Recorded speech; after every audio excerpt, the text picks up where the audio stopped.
Record है, this tweet is on record. तो आज का दिसंबर 2011 जुमैमा की ट्वीट है, वो कह रही है मेरे से इमरान खान साहब ने कोई पैसे नहीं दिए। और ना जो आप पढ़ के बता रहे हैं मैं इससे वाकिफ हूँ।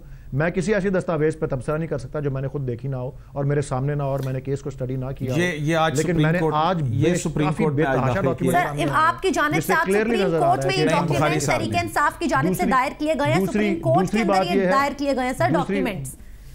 दूसरी बात यह है कि जनाब इंग्लिस्तान के अंदर कोई भी लैंड ट्रांजैक्शन हो, उसका रिकॉर्ड, कोई रियल एस्टेट की, कोई फ्लैट्स की ट्रांजैक्शन हो, उसका रिकॉर्ड कितना ही पुराना हो वो नजर आ जाता है किसने किसको फरोख्त की और कितने में फरोख्त हुई।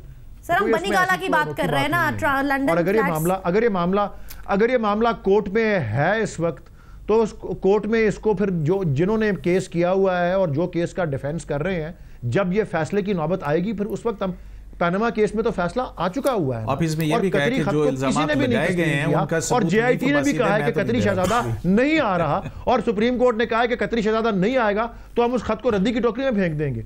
जब इस केस में आज के कोर्ट के डिसीजन में नहीं है, कोर्ट ने आज जो शॉर्ट ऑर्डर जो भी निकला नहीं, वैसे वलीद साहब जब सुप्रीम कोर्ट में ये डॉक्यूमेंट दाखिल हुआ उस वक्त इसको कंसीडर तो किया गया था, तो अब कैसे उसको रद्दी की टोकरी में फेंका जा सकता?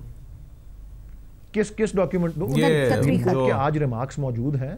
नहीं, रिमार्क्स को छोड़ दें, मुझे आप रिमार्क्स को छोड़ दें, मुझे खबरें देख के ही आ रहा हूं। आप क्योंकि ये एक साबित जज के बेटे हैं और माशाल्लाह हम इस खत को रद्दी की टोकरी में मुझे एक बात बताएं, एक डॉक्यूमेंट जो सबमिट हुआ हो सुप्रीम कोर्ट के अंदर एडमिट हुआ हो और फिर उसके बाद उसको कहा जाए अगर कोई नहीं आता तो उसको वेरीफाई करने के लिए तो फेंक दें उसको, क्या होगा?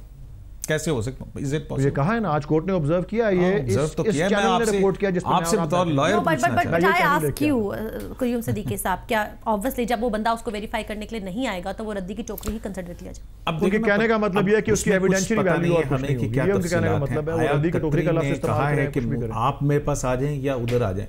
वो जब सवाल हुआ तो वाजिद ज़िया साहब ने कहा कि जी कतरी को और काशिफ, काजी काशिफ जो हैं उनको जो है हमने समन्स किए थे लेकिन वो नहीं आए।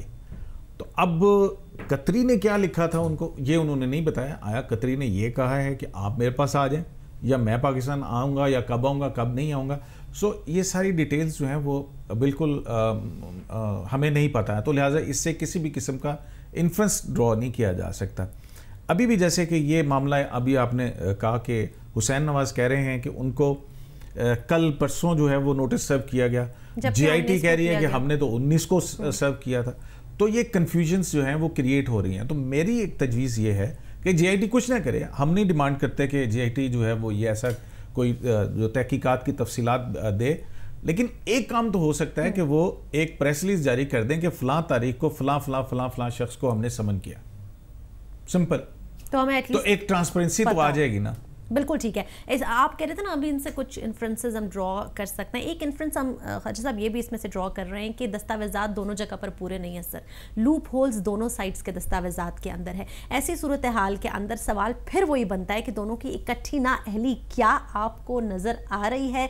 क्योंकि आप लोग हमेशा ये कहते हैं कि नून लीग के खिलाफ कभी भी कोर्ट से फैसला नहीं आया है, फैसला तो सिर्फ जो है वो पीपल्स पार्टी के खिलाफ आता है। लेकिन दूसरी तरफ हम देख रहे हैं कि जीआईटी ने बड़ा खींच के बड़ा टाइटली जो है वो रखा हुआ है सारे मामले को इस वक्त, और सुप्रीम कोर्ट ने भी आज कह दिया कि कोई बंदा जो है जीआईटी का तब्दील नहीं होगा। क्या आपको लग रहा है कि इस मर्तबा किसी को फिरौन बनने देंगे? हाँ, ना पेश होने वाले को ना जीआईटी को। तो अब आपको लग रहा है पता लगेगा स्टेप इन करेंगे वाकई के कोर्ट्स कोई जो है वो